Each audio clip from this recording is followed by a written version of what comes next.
On this episode of Struggle Beyond the Decade, I will be headed to South Carolina and link up with Coast Guard aviation rescue veteran and ultra-run athlete, Soleil Black. We will learn about how she plans to tackle the coastal Georgia 155-mile Greenway Ultra Marathon and how other veterans are finding community and personal healing through the outdoor and extreme challenges of life. So lace up your shoes tight as we set our coordinates to the Dirty South for another episode of Struggle Beyond the Decade. Lights begin to haunt me by the men that I left dead. Couldn't stand it any longer with this life that I'd begun. So I said goodbye to Teeny and became a running gun. I rode into Amarillo as the sun sank in the west. My thoughts in Kansas City and the girl that I love best. As I smiled and kissed her gently and then turned away to go, said I'd send for her to meet me when I'd reached old Mexico. I had barely left the saddle and my foot just touched the ground when a cold voice from the shadows told me not to turn around. Said he knew about my fast gun, knew the price paid by the law, challenged by a bounty hunter, so I turned around to draw. I knew someday I'd meet him for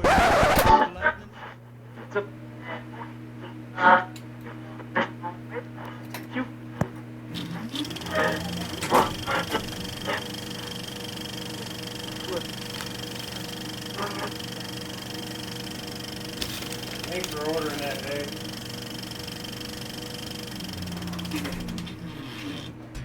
Packing and traveling to uncharted territories is like wandering through foreign lands.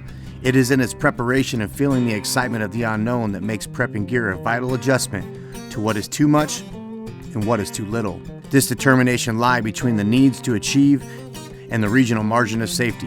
Whenever prepping for an event like this, you need to allocate wisdom and some basic rules of technical knowledge, physical preparation, and mental preparation. A part of that preparation is attention to food and calorie intake, which plays a huge role in the personal success of each athlete. I am Soleil Black. I'm 35 years old here in South Carolina. I used to be in the Coast Guard. I'm a Coast Guard veteran. I was in aviation, so I was on the H-60 helicopters doing search and rescue for about 2 years after my initial training, and then I did 1 year on the C-130s, and I did drug interdiction, migrant interdiction, and search and rescue. And a few years back, I got into running, and this weekend I am running a 155-mile ultra marathon. Okay, so tell me about this specific ultra marathon. So back in 2015, these two guys decided they were going to run from Savannah to Florida, basically the entire coastline. And in doing so, they created the Coastal Georgia Greenway 155-mile race. Around that same time, I had torn my Achilles and was in a cast and had my leg up and couldn't do anything.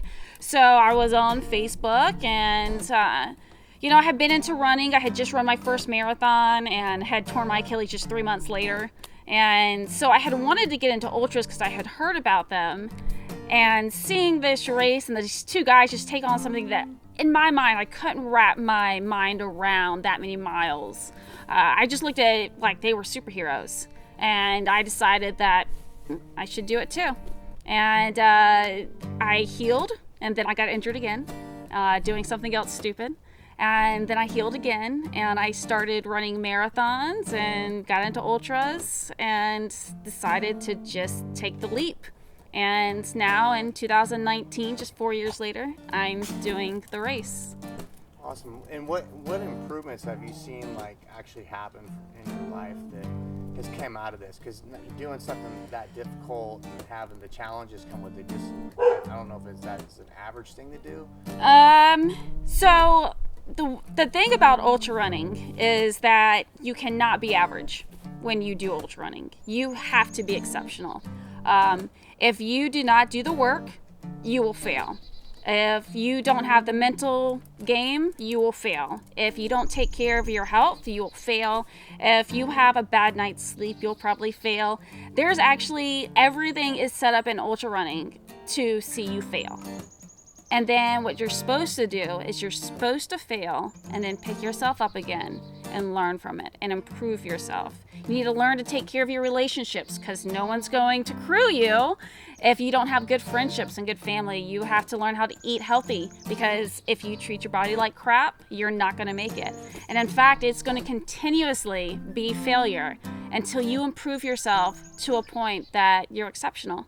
And that's what ultra running has done, is improved me in every facet of my entire life. 10 ultra runners, including 2 veterans, will be putting themselves to the test this weekend with the purpose of bringing attention to the coastal Georgia Greenway. The CGG 155-mile ultra run is scheduled to start at 5 p.m. on Friday at the Hutchinson Island on Savannah Harbor Parkway. The race will last no more than 60 hours, ending at the Howard Gilman Memorial Park in St. Mary's. This year, each runner receives a booklet detailing every turn of the course. There are mandatory stations along the course where runners are checked in to be sure that they are okay to continue. Before leaving each checkpoint, every runner must have their booklet stamped in order to get credit for their miles.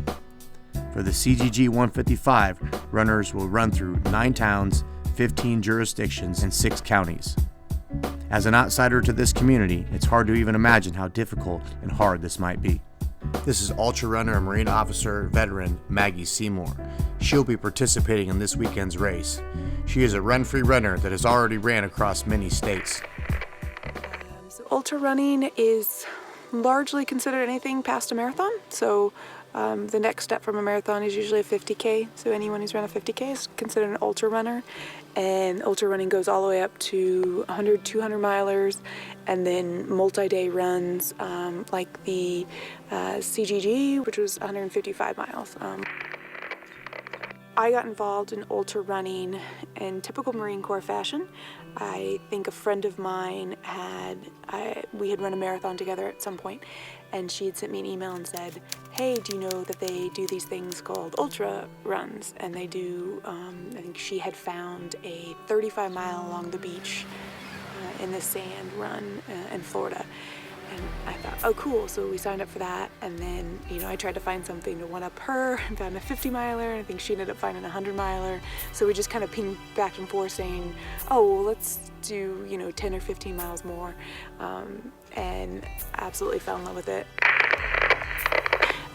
Running to me has been the biggest community builder, the biggest way to meet new people, and the biggest way to really learn to lean on the people who support me the most. So I think my running mission has changed from just being able to be, good at something to something where I'm trying to be a better person and trying to be part of and build better communities.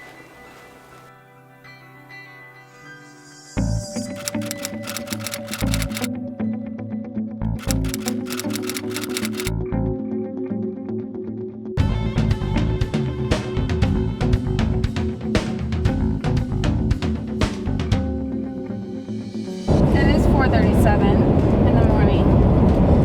Can't get the times right, but that's cool. Yeah, we're going to the race start. It starts at 5 a.m. and we're a little tired.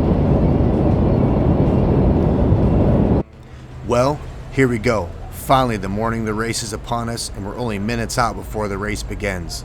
The mood is generally light and fun. Competition seems to be minimal, and stretching appears to be something that will be worked out in the first leg of the run. As the runners make their last-minute adjustments, we focus our attention and pay respects to our American patriotic customs of the national anthem.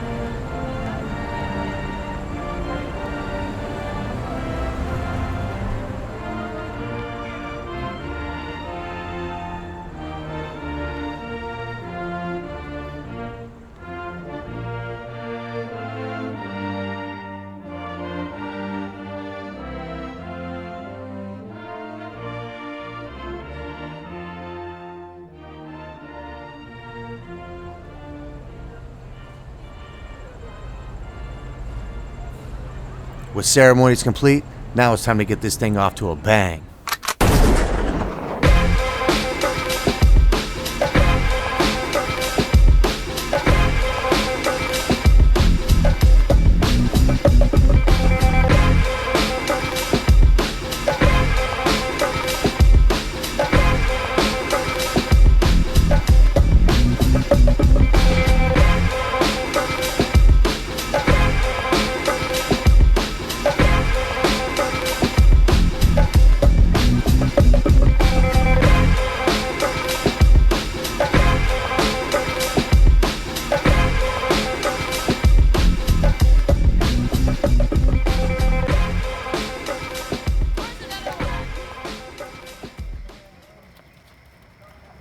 Queen Oh, for Jacqueline. the substitute teacher was saying all the white kid's name. Thank you. Now, Ron, where are you? Where is Ron right now? Oh, yeah. Yeah, I mean, kind of. Yeah, that's the same thing. We're gonna all be on similar pieces, so one and a half will pass. I know. The world revolves around Soleil. All right, that's a walk, people. That's a I feel walk. like I'm the sidekick in everyone's main character story. We can all feel alone and important, and can certainly feel like a sidekick in someone else's story. But there's just something so interesting about these 9 runners that are pacing themselves for 155 miles to challenge themselves by this endurance run. And with the first leg of it crawling through the creepy alleyways of Savannah at this hour and time, I certainly have a high end of respect. I've already heard enough wild things that happen during these events while out running around in the wild. All runners must follow specific routes and directions indicated to them in the runner's handbook. We're only about 5 miles in and had our first hiccup with directions, but I'm pretty confident we're not going the wrong way.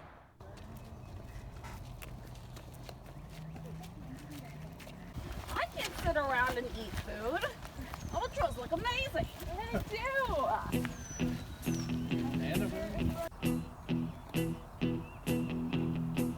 Oh, thank you. Thank you very much. I'm gonna be the man who wakes up next to you. When I go out, yeah, I know I'm gonna be the man who goes along with you. If I get drunk, well, I know I'm gonna be the man who gets drunk next to you. And if I haver, yeah, I know I'm gonna be the man who's havering to you. That's a run. But I would walk 500 miles and I would walk 500 more just to be the man who walked 1,000 miles to fall down at your door. When I'm walking, 'cause I know I'm gonna be the man who's working hard for you. And when the money comes in for the work I do, I'll pass almost every penny to you. When I come home, oh, I know I'm gonna be Slackers. the man who comes back home to The Slacker Group. and if I broke, well, I know I'm gonna be the man who's going over you. But I would walk 500 miles and I would walk 500 more just to be the man who walks 1,000 miles to fall down at your door. How you feeling? Feeling good, man. Feeling fresh. Too bad we got about 143 left, but other than that. Not too happy with you saying the mileage like that. Yeah, it's all about perspective. We got about a half marathon done. There we go. I like that. I like that a lot better. We only have 5 more marathons. How many of these have you done? This is our 42nd ultra. 42nd? Yeah, we started about 4 years ago. This will be our 800 plus. So, I mean, we got the experience. We hope we're smart enough about it. But, Has it changed the dynamics of your guys' relationship? you know what? I don't know what our relationship is without ultra running, to be honest. That's funny. This is where I play catch up. You see, I cycled the first 3.5 miles until the road wouldn't allow me to ride the bike safely anymore. So, I did what any man was gonna do. I was gonna start running with the group. During the break, I was trying to capture the runner's maintenance and crew duties, but needed to care for myself too now. So I always had to play a little catch up, which I didn't mind, because I really enjoyed the workout.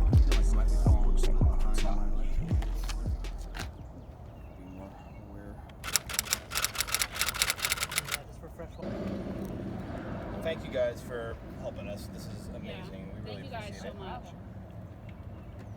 So your crew is basically who takes care of you. You're running for such a long time that you don't remember to eat.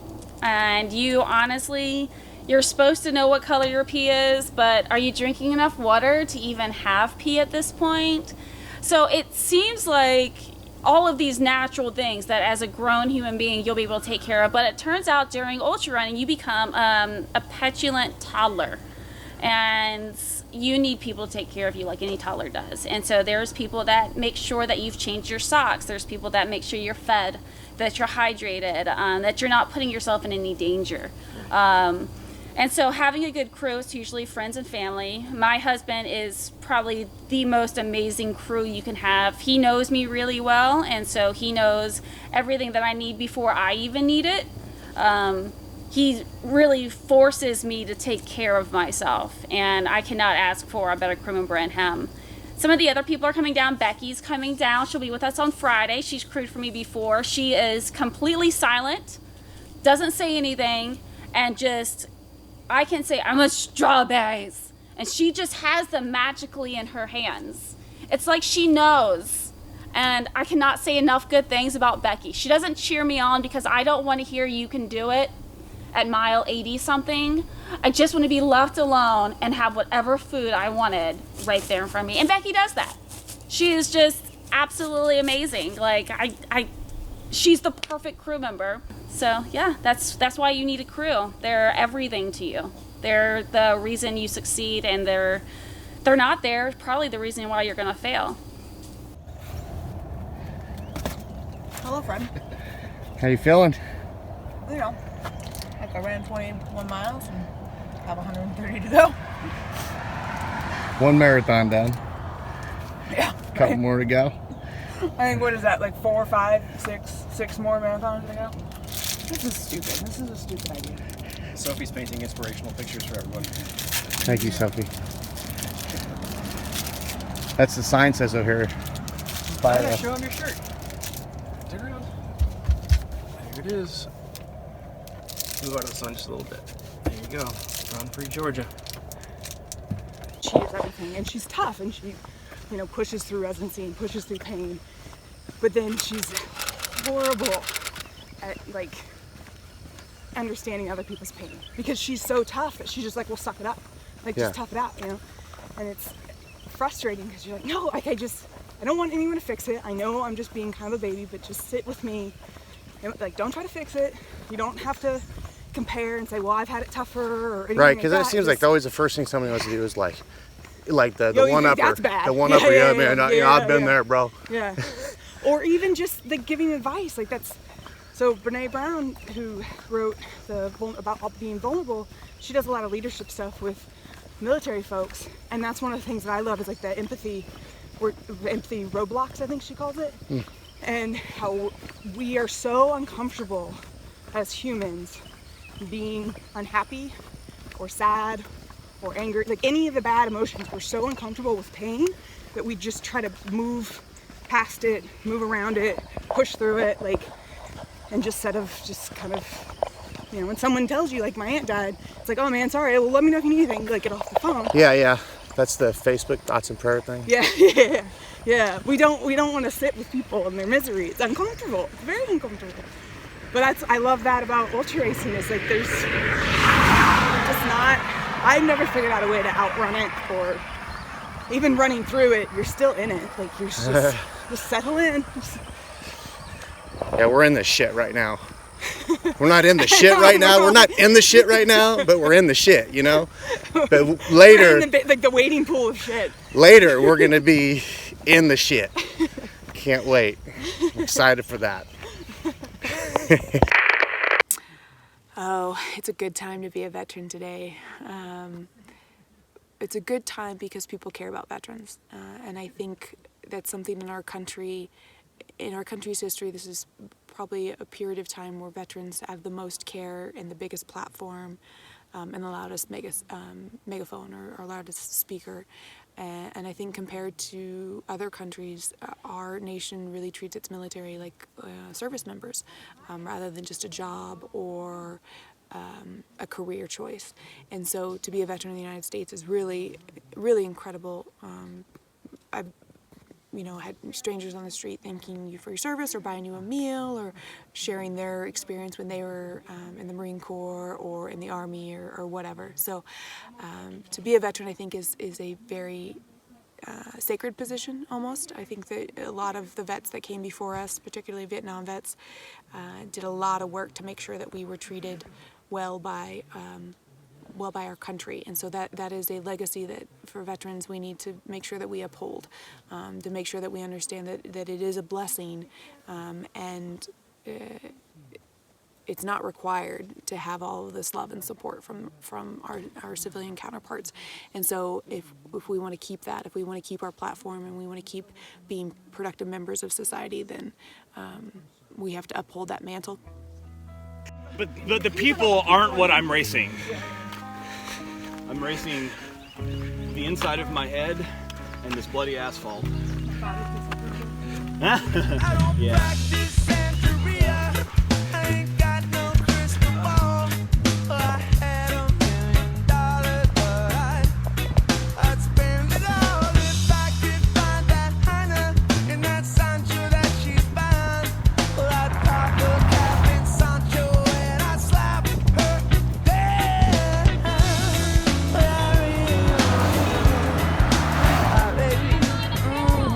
But I really wanna say. Oh shit. I can't define. Uh-oh. My soul will have to wait till I get back. Find a Hannah of my own. Daddy's gonna love one and all. I feel the break, feel the break, feel the break. Sully, what happened here? What's the hold So up? what happens, certain people don't follow the rules of the road, like making sure that you have to walk across the crosswalk. You should know the little walking He guy. should know the walking man. It's a has white guy, two too. It legs. looks just like look you. at that. I mean, we could be doing that, but instead, no, Tony. Tony just goes whenever he feels like it. Whenever he wants to go. Exactly, it's Tony. It's That's Tony. why he's the stepchild. That's right. Tony, stay on the log.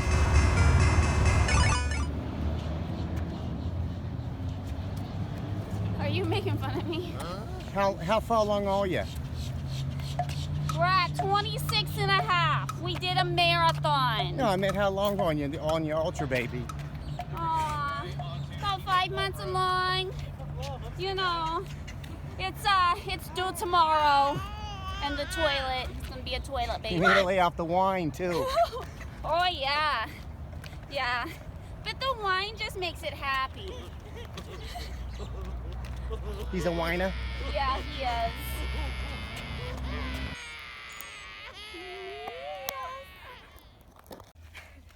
And it's amazing, like I can dog. Hi, baby. How are you doing? I'm so happy to see you. Hi. Is that mine or yours? Mine. Okay. I'm so sorry. It's okay, relax. It's okay. Hi, baby. I completely understand. Hi, baby. You want to come walk with us for a little bit? Sure. Come on, girl. What's your name? Jean. Hi, Jean. I'm Soleil. Soleil is a dog person and a people person, and it's beautiful to see the results of human-to-human connection. Sometimes being courageous means taking on a 155-mile distance run, but sometimes being courageous is just about reaching out and saying hello. Even though these three may never see each other again or be separated by distance, it is within that distance that it reminds us that there is a lot more to the universe than just people. There are mental spaces inside and outside of the plane. We must preserve and take advantage of this connection more than any social media level has ever been, as we may be forced someday to face something much greater and harder to run. Well, life is so love the one you got, 'cause you might get run over or you might get shot. Never start no static, I just get it off my chest. Never had to battle with no bulletproof vest. Take a small example, take a little from me.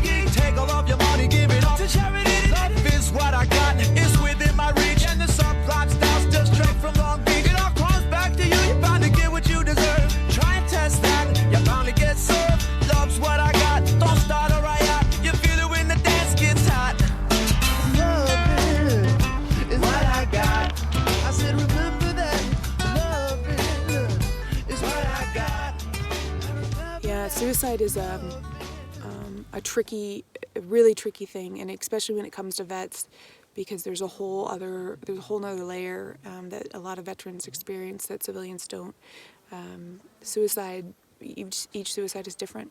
Every suicide is individual, and that makes it both a tragedy and very traumatic, and also a really, really hard thing to tackle. You take any two suicides, one, you're going to have someone who is happy-go-lucky, no signs, and you're going to have the other that, you know, looking back, all the warning signs were there. You'll have people that were kind of loners. You'll have people that were always the life of the party. You'll have people that struggled all their life with depression or anxiety, and then you'll have people who never seemingly struggled with it a day in their life. So suicides are hard to understand the reasons behind them, and which makes it really hard to combat them.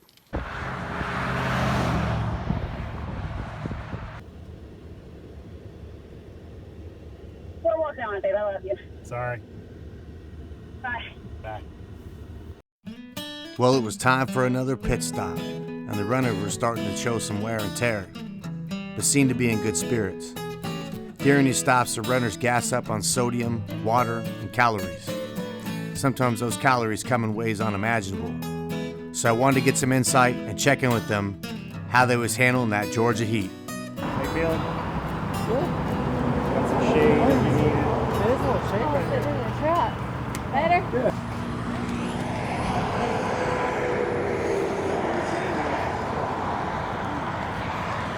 Hey, you want ice in your Camelback? Yes. So it'll be 2 on your back? Yeah, I do. You want to hear something awesome? Hell yeah. So, my shorts are so short, I can just walk into the forest and pull my crotch to the side and pee that way without pulling my pants. First girl pee standing up today. Really? It's your first time seeing First time I've seen that. This is my first ultra event. It was amazing though. Well, guys do it all the time. We just get a shiwi and just go, man. Shiwi. Shiwi, man. That's awesome. But yeah, I just went like this and I didn't get any on my hands. I didn't pee myself. What did you do? I pulled the crotch to the side, just squatted. And I didn't get anything on myself. Badge 101. Yep, badge 101. That's like my first stamp. That's my first one. Killing it. How you feeling? I feel like I need to drink like a gallon of water. Can I have some water? Yeah, drink this. Schoolyard, what's up, baby doll? I heard that there are some unicorns out here. So. Yes, how are you Unicorn doing? juice. Unicorn juice. Woot woot. Yes, anybody want a Coke? Ice Coke, Coke. Thank you. Thank you so much. You are awesome. I got one for everybody, I think. How many do you have? Oh, I got us really good. 4 of us. Okay, I got. And we got a couple. Actually, he's been running. He's been running. He needs to hydrate before he dehydrates. There you go. Thank you. Fresh fruit, There strawberry. you go. Oh, she's rhyming now. So. That was it. Snack of champions. And it's gluten-free. I'm telling you. Like, where's the last? So Hemp Daddies is a CBD company that my husband and I are ambassadors for. We started taking CBD due to my nausea and vomiting that would stop me in the middle of a trail run, and so far so good. You think it's improving? Is it improving that situation? I believe so. We've taken the capsules and the oil, and then we've got transdermal cream for our knees, and it's so much better right now. Oh. Hey, it's the bomb, baby. We're feeling great, sleeping better. We know we're not going to be as sore, so we can go a little bit longer, and just fresher legs for longer periods is awesome, man. HempDaddies.com, baby. Ostic 10% off. Whoop! That's right. We'll send you the link. Free shipping. I'm gonna put it right there. Sweet. Right there. Boston, Tar Heel Ultra is a very accomplished runner. Helped him with sleep, helped him with anti-inflammatory. So, I mean, yeah, we're trying to get as many friends. We don't want to pressure, but I mean, try it. You know, if you don't get the results you want, you don't have to. But it's working for us. So that's all we can testify to. So, Awesome. Yeah, definitely worth cutting out little things to take care of ourselves in a more natural, healthy way. Mindy got me some chewy ice from Target. Like McDonald's, obviously, right? Water. Everybody loves McDonald's. And everybody loves CBD. Woo!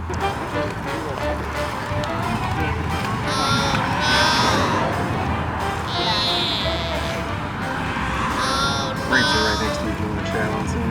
I appreciate that you consider yourself That'll have to be on Walmart has the best grapes. They have the worst carts. I know, right? Thank you so much. What do you do when you first grab a cart and the wheel starts rattling? Walmart's an evil corporation. So I only go in to get something that's necessary. I don't get a cart because I don't want to spend that much money there. Is the one that she wants What is the weirdest shit you've ever seen So it might be either pages while shopping at Walmart? So this is your page. Someone shit themselves. Somebody what? Shit themselves. And they just kept on like shopping with shit coming down the pants. Maybe it was an ultra runner. I heard ultra runners shit everywhere. Probably not. It wasn't an ultra runner. We've definitely That person had never run their life. exceeded a significant number of bodily fluids on it. No. We've had it. Yeah. They have one of the greatest like advertising campaigns of like all time. Like all of their commercials. How you feeling, Tony? Hey, I can't complain. I can't complain. You know, a little Coke, a little juice, a little water. I'm good. So, at any rate, yeah, this is amazing. A wonderful group of people. Ultra Family is in full effect today. We have just nothing but love, and it hurt. We're hurting together, and that's what makes it worth it. Cheers. Oh, you know what? Actually, can you take this card? Thank you. The only 100 miles left. Yeah, but I'm looking forward to being able to say we only have 100 miles left. That's gonna make me feel really good. 10:45. All right, let's do it to it.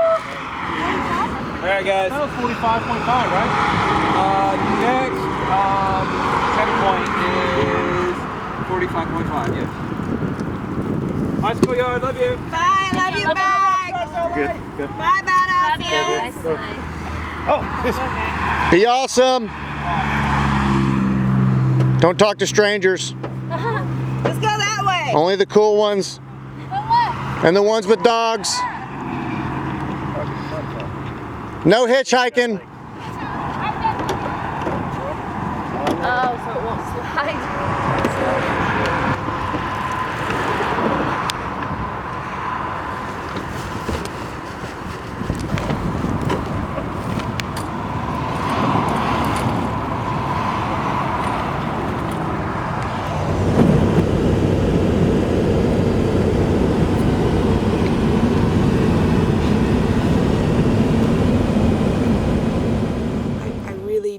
think I was prepared for it, but I had an amazing crew. My boyfriend and his daughter came out with my 1995 Eurovan, Volkswagen Eurovan camper. Her name is Diana, so Diana, and Jordan's daughter came out and helped crew, make me sandwiches and rub my feet and make sure I was taking, putting sunscreen on and taking all my electrolytes and all that kind of stuff. And that's really what got me through all the miles. That and a really awesome playlist and a couple construction zones where I could just belt the playlist out at the top of my lungs and not worry about anyone hearing me. Like, ultra running is all mental, which is bullshit. Tell my feet that. I get what it is. That the mental part is the tough part.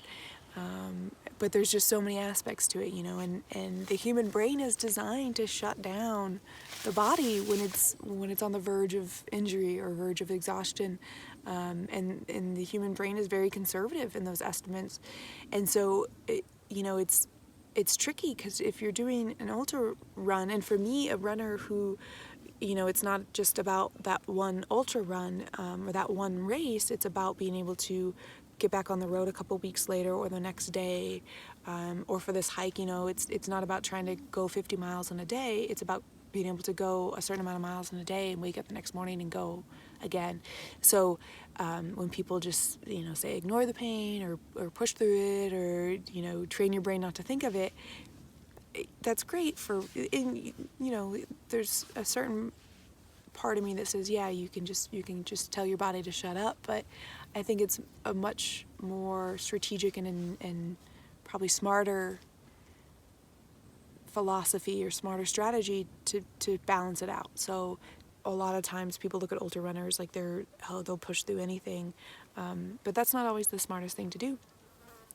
Sometimes it's smarter to take a step back or to drop out of a race. I mean, nobody likes to quit something, nobody likes to fail to achieve a goal, but if it's going to keep you on the sidelines for 6 months, it's you have to have this kind of equal parts bravado and humility. You have to understand that yes, you don't stop just because it hurts. It's going to hurt.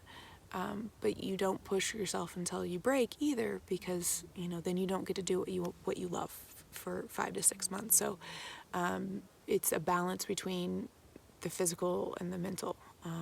And sometimes your brain says keep going, your heart says keep going, and your body says no, we're not. And sometimes your body says stop, and your head and your heart are saying keep going. So it really is about finding that balance.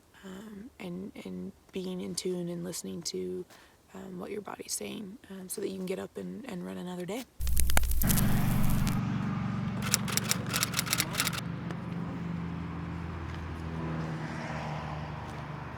With 40 miles into the run, the lead pack is an unbelievable 60 miles away. Maggie has found her stride after early signs of shin pain and is about 30 minutes ahead of Soleil in the pack. Things are getting less humorous and a bit more serious. As my body has settled down, I have to constantly stay moving around to avoid stiffness. And at this point, I was no longer going to run, so I decided to take the bike instead.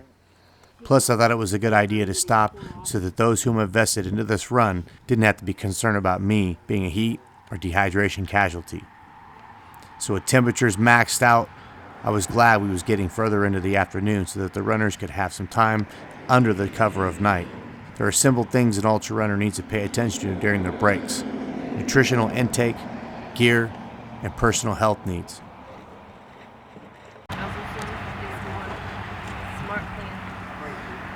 I just peed again. Just off to the side. You're hydrated. Well hydrated, it's clear. Awesome. Very clear. How you feeling, Soleil? Good. Very good. The sun's starting to slowly go down. The heat up past. Just the heat sucked the soul out of me. Granola bar, the chewy granola bar. It's in my yeah. So no, it's going good. It's going good. I just peed on my hands a little bit. They're clean. I think we've officially turned ultra running into a team sport, so it's all great. Because a lot of people are like, oh, I have to do this mileage and everything like that. And instead, with a timed race, you get something that's a little bit different with the ultra community, a little bit more fun, laid back.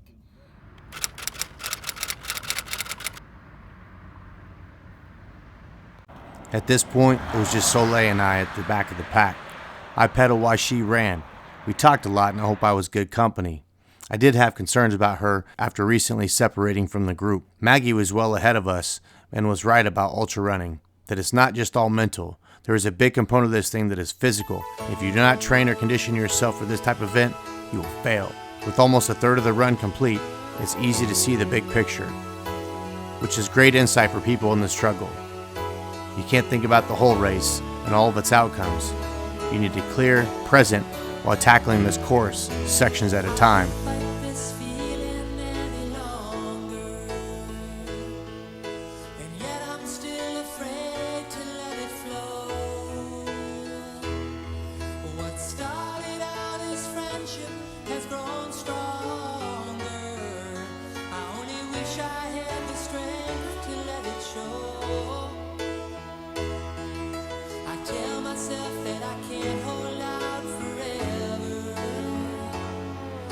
I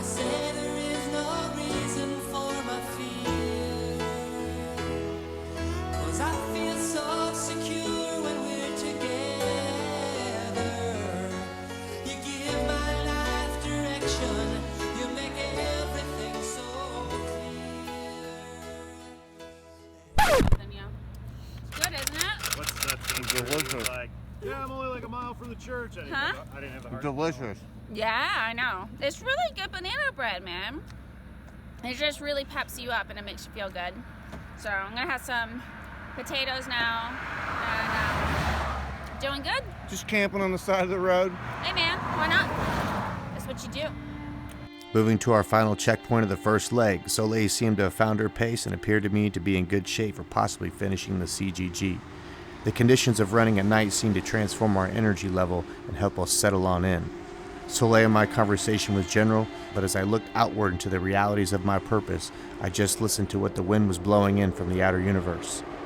In my research with veterans and participating in their experiences, there is a greater litmus test determining what is value and clarity, and that seems to be separate from the confines of veteran suicide and my internal purpose. When I am measuring up the feel-goods, disappointments, and grief, I see that something else is coming our way. To adjust the balance in this generation of veterans will have a cycle of silence and cleansing so that they will have the necessary understanding of how to survive and thrive when the civilian community is in panic with the plague that we will all have to share together. Like Maggie said, we are so uncomfortable being in fear, sadness, grief, and misery. Well, combat veterans have already seen humanity at its worst, so it's just another day in the office, a place of familiarity, and a place that they will be called to guide.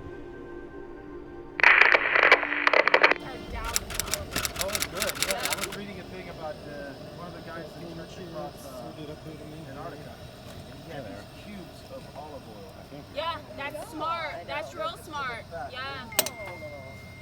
Did you hear about the guy that just, the guy from like Seattle who just like blazed to the South Pole unaided? That was insane. Okay, so 117, if you do 3 more today, then that gets us to 35, right? Yeah, I think you need to, maybe let's see how we feel at that point though. What do you mean? Well, because there's some weather blowing in. Oh, like to try to push through? I don't think you... Here, take this, please. Can you squeeze my legs, please? Yes, I will. Bill, You know, the first half of the race, I think the challenge, I always like to say to break runs into thirds, which I like to do that before, and then a couple years ago I ran across the country and would do 3 legs each day. I would do like a 12 or 13 mile leg, a 10 mile leg, and then a little bit shorter leg to get to 33 miles. So I like the idea of thirds. So for me, the first third of any race is running with your head. So just being smart. So the first third or first half of CGG was just really trying to be smart about keeping hydrated and keeping fed and keeping fueled and keeping rested. So my approach wasn't to try to go all night. It wasn't to try to keep going until exhaustion. It was to stop and take a break whenever I started to feel tired. That's my mom's advice for every ultra, is to do my best and just stop when I'm tired. So that's what we did for the first half, is just really take it easy and try our best not to push it too much so that we had plenty of gas to finish up on the second half. Ankles are sore. That one's okay. Trained. Well, there's no question that sports competitions or a race can be a powerfully emotional experience, ranging from the roller coaster highs that come with the thrill of victory to the crushing agony of defeat. So after Soleil lay down to rest for a couple hours, we realized that the race was over. So we headed back to the staging house to prepare for our departure home.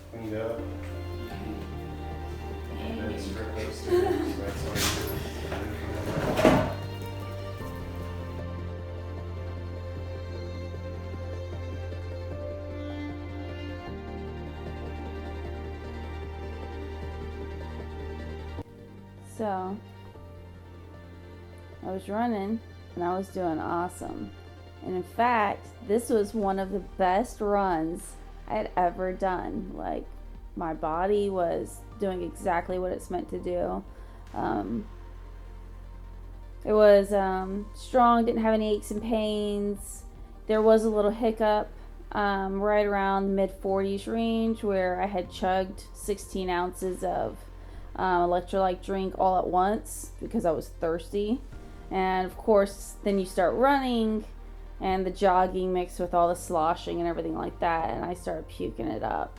And that kind of messes with your mind, especially because I had been in such a good mood all day long, and normally I'm not in that good of a mood. Normally I'm not that happy along the run. So this run was very, very, very different in the fact that nothing hurt.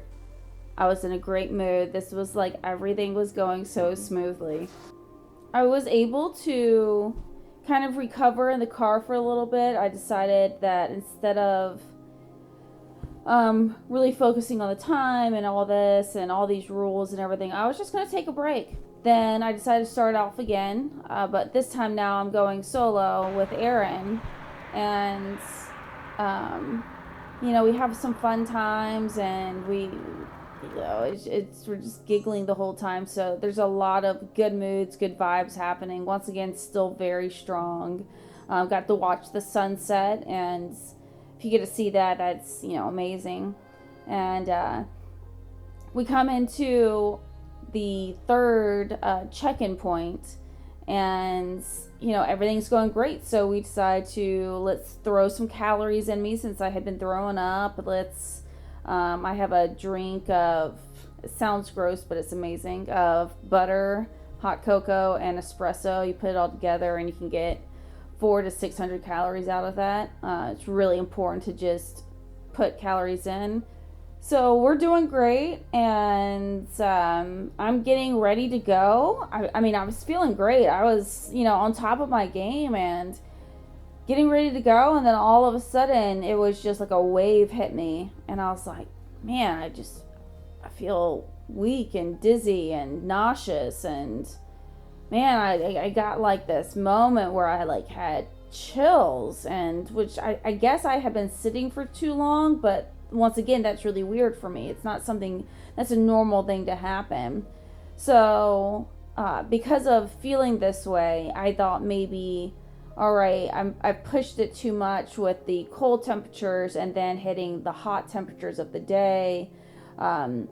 All of this put together, let's just stop, regroup the entire thing, and let's take a nap. So I laid down, and as I laid down, I got worse and worse. The shivering wouldn't stop at all. And then once the shivering stopped, I suddenly got very, very, very hot.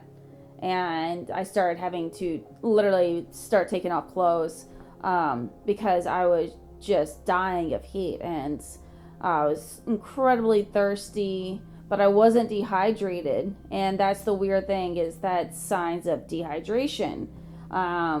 And I wasn't dehydrated. I was fully hydrated. I was still peeing clear. So we look for signs, and this was so far out of our realm, we didn't know what was going on. So right around 3 a.m., we decided to go to the host house and actually put me into a real bed and see from 3 a.m. until 7 a.m. if there would be any change and any status change. And I got worse, and I just got incredibly worse. My heart rate spiked up, and this is at 7 a.m. after being asleep. So it was basically, it was like I had been running and running and running, but I had actually been laying in bed for hours. And my fever was still very high. Couldn't regulate my body temperature. And a part of me honestly was wondering if we should take me to the hospital. Still questioning that right now, actually. So Jason called the race director and pulled me out and said, we don't know what's going on. It would be best if we just don't have her run this anymore. And so we came home, and I am in bed, and I feel absolutely awful. Like, physically, I feel like I've been hit by a bomb. Like, I feel so bad. And I know I joked last week about how every race you can't believe you could feel this bad, like, afterwards. But I can't believe I feel this bad after a race. I only did 58 miles, and I feel so horrible. Like, it's like the flu mixed with the flu. And I feel really horrible right now. As I ponder how this story ends, veterans are taking care of veterans. No matter how difficult things may be, we can always find the finish line and conquer our emotions even when we feel like we are in a bullpit with all of our difficulties staring us in the face. Endurance comes in many challenges, but the result will be easier obtained and successful when we can evaluate the data without the emotional distress, giving us clarity and a better ending result. Because living provides experience, experience brings knowledge, and knowledge is organized, optimized, and set up for your success.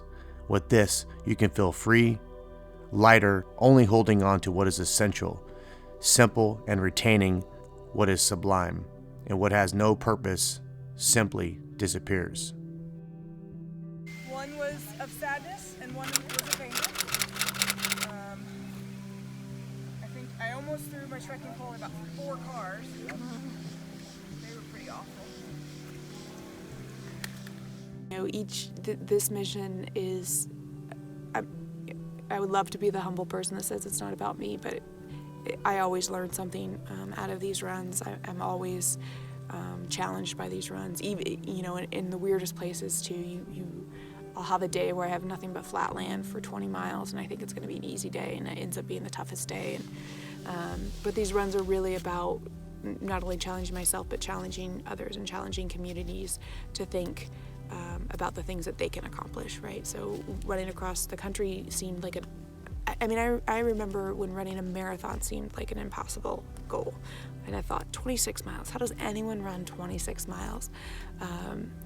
And then all it took was for me to see someone else do it. And the same thing for an ultra, so I saw someone else do it. And the same thing for the run across the country, I saw someone else do it. So these state runs are about showing people that whatever they think that maybe they can't do, or maybe it's just out of their reach, they absolutely can do. And the same thing for people struggling through anything. You know, that it seems impossible to get out of that struggle. It seems impossible to overcome something. And it's not. It's not impossible.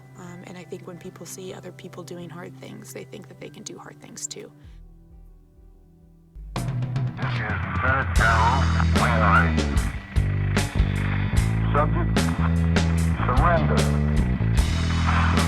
It became apparent that the garrison on these places would be eventually destroyed by aerial and artillery bombardment and by infantry supported by tanks which have overwhelmed Corregidor. After landing General Robbins, with no agreement between us, I decided to accept, in the name of humanity, his proposal. You will therefore be guided accordingly, and will, my faith will, surrender all troops from the command to the proper governing office.